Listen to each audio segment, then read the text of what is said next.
Most people miss this. This is the Belarusian leader. He's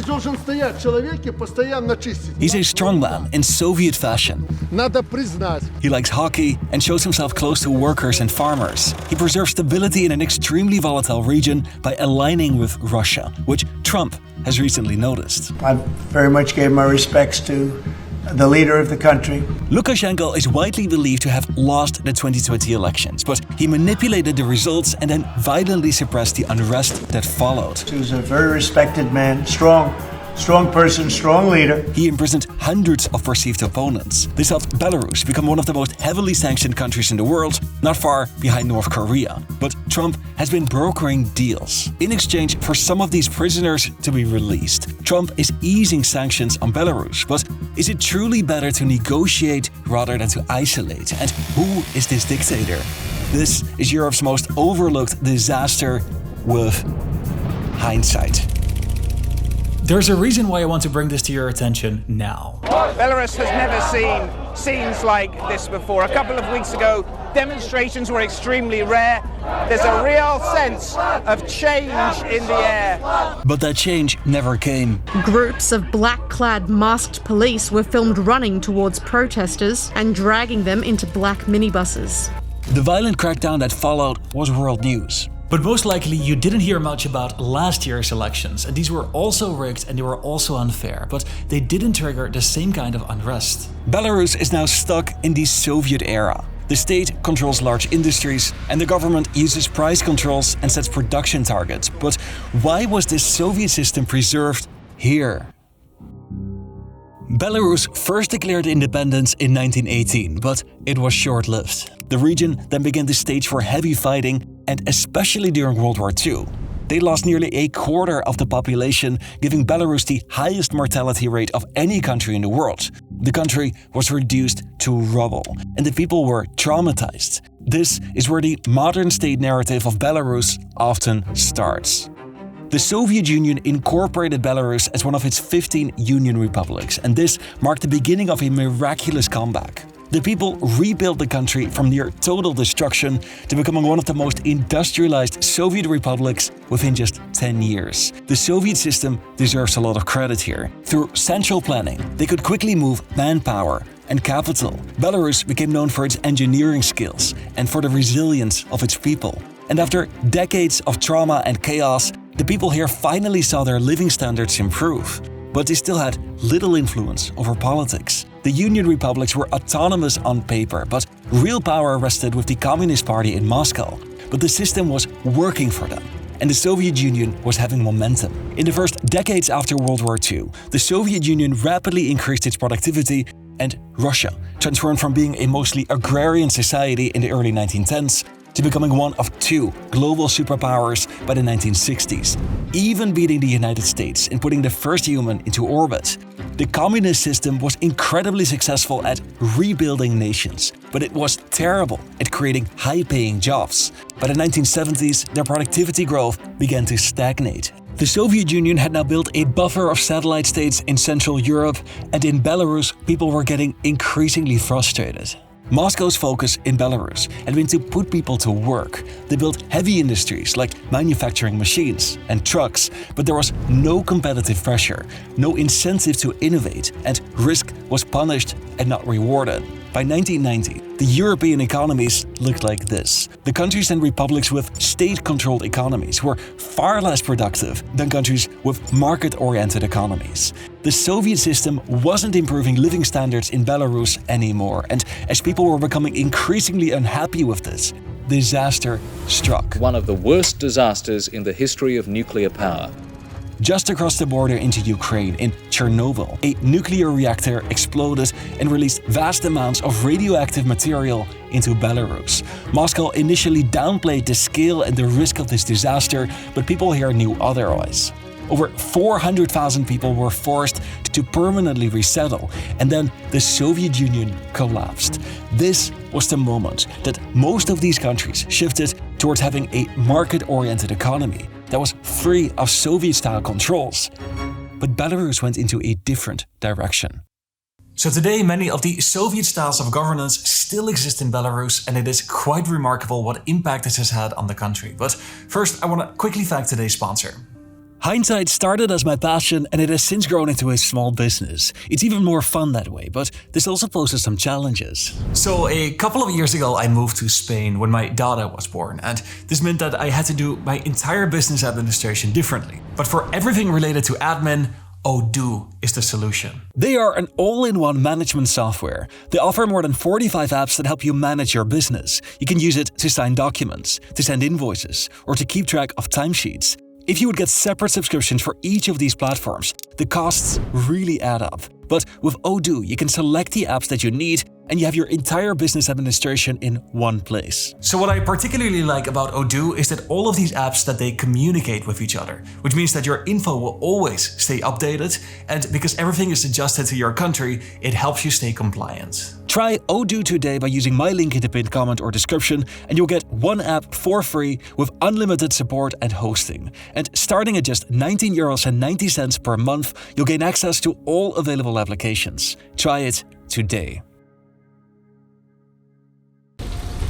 Belarus has been independent since 1991, and what is truly unique about this country is the extent of which the former Soviet institutions have been preserved. You can see this in the look and feel of the cities, and also in its systems of governance. От 2 до 6, от 6 вот как у них. A main characteristic of the Soviet Union was the state control of the economy. The Belarusian government owns a stake in 63% of the country's industrial output. These are companies that the state entirely owns or where they own a substantial share. They also directly or indirectly provide 2/3 of all jobs in the country. They set price controls and have a weak private sector. These are all characteristics of the Soviet Union that Putin often criticizes. Да и России сегодня это уже и не нужно. Putin admires the strength of the Soviet Union, but he also recognizes the shortcomings of their economic system. But he has good reason to protect this in Belarus. When the Soviet Union collapsed, the countries here faced a tough decision. Poland applied shock therapy to revive their economy, dismantling institutions, lifting price controls, and privatizing industries. This led to inflation to rise to nearly 600% in a single year. And while Belarus also had steep inflation, they were more cautious with making economic reforms. They saw how in Russia and Ukraine, the privatization of industries led to the emergence of the oligarchy and mass social unrest. Lukashenko ran a campaign promising to bring order to Belarus, and in 1994 he was elected. In the 1990s, all former Soviet satellite states and republics had poor economic growth, but Lukashenko avoided a total collapse. People were still getting paid, pensions were still arriving on time, and price controls made inflation hurt less. He didn't make sweeping economic reforms, but this brought stability. Then, in the 2000s, he created tens of thousands of jobs in factories, farms, and public services, which were mostly low-productivity jobs. But in 2005, he opened the Belarus High-Tech Park, which allowed for the rise of an IT sector. This created another wave of mass job generation, and this time it was in a high-productivity sector that was free of Soviet-style controls. The elections in this period were also rigged and also unfair, and he jailed opposition leaders and violently cleared protests. But he still had a strong base of support, as his policies did actually improve living standards, but not for long. The only countries in the former Soviet sphere of influence that Belarus currently outperforms are Moldova and Ukraine.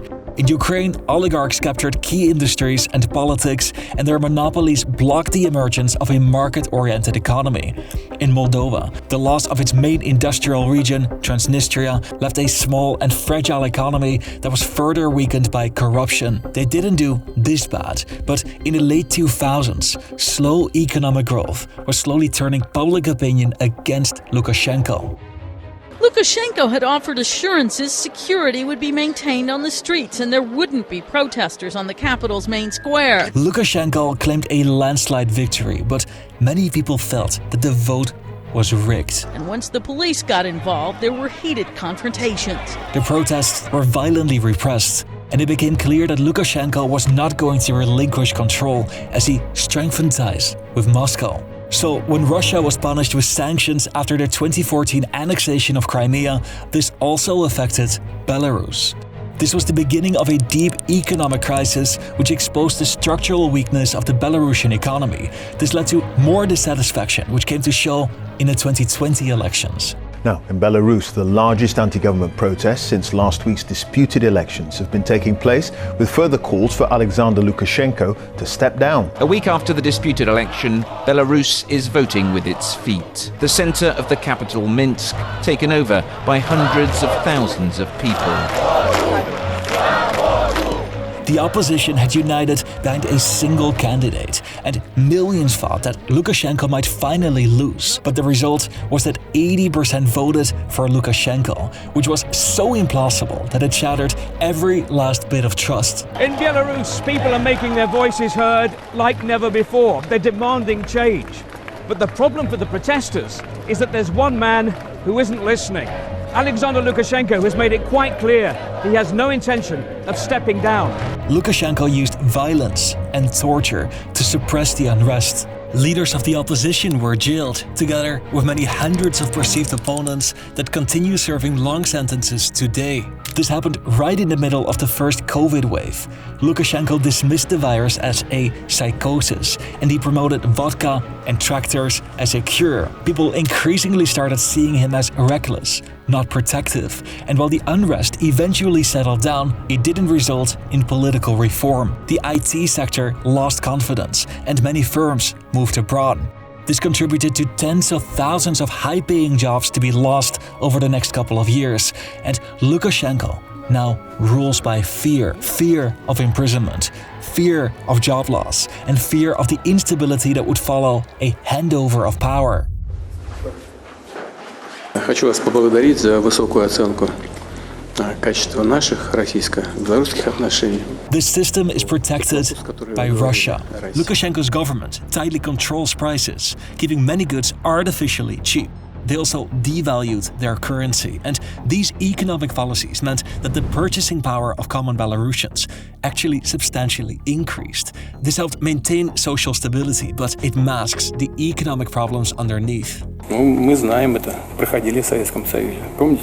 Putin has often criticized the Soviet economic model, but he defends this system in Belarus because it serves an important function. Central Europe doesn't have natural barriers like mountain ranges or lakes, and Putin wants to shield Russia from Western armies, especially now that NATO is closing in. He holds tremendous leverage over Lukashenko. Belarus imports most of its goods from Russia, and Russia accounts for an even greater percentage of their exports. Without Russian loans, subsidies, and cheap energy, the Belarusian economy would swiftly collapse. Belarus actively chose this dependence, trading autonomy for regime survival. And this kind of leverage is extremely useful for Putin. Lukashenko has proven to be very effective at keeping the country from aligning more closely with the West. At the core of this geopolitical system that sees Belarus as a buffer between East and West are tensions between Russia and NATO, and those are intensifying. President Putin has confirmed some of Russia's tactical nuclear weapons have left the country for the first time since the end of the Soviet Union and are now stationed in neighbouring Belarus. These weapons will be used in self-defense. Belarus is, of course, a key ally of Russia and served as a staging ground for Russia's invasion of Ukraine last year. After the 2020 elections, Lukashenko went all in. Independent media shut down, opposition leaders were detained, and civil society was completely dismantled. People are imprisoned, even tortured. And with last year's elections, people had no longer any illusions. The outcome was already fixed. There also exists a segment of society that values the predictability of this system, and these are mostly rural and older communities. They are neighbors with Ukraine, and they align with Russia. Reforms, especially political reforms, could alter these power dynamics. Ukraine is much poorer and they are currently at war, and part of Lukashenko's supporter base used this for comparison. Belarus is now stuck between stability and stagnation. For decades, Lukashenko offered a simple deal: order in exchange for control. And after the chaos of the 1990s, many accepted this deal. But today, that balance is breaking down. the system is no longer delivering the same improvements in living standards, and Belarus is increasingly isolated. The United States is lifting sanctions. Trump has recently begun engaging directly with Lukashenko with a series of deals. The release of political prisoners in exchange for limited sanction relief. But this remains controversial. Critics argue it legitimizes repression and strengthens the regime, while supporters argue it produces tangible results and it improves lives. Lukashenko gains time. Every reduced sanction reduces pressure, while Trump gains concrete outcomes. Isolation has produced limited results and has increased Belarus's dependence on Russia. But will this kind of engagement help change a system like this, or does it simply help endure it?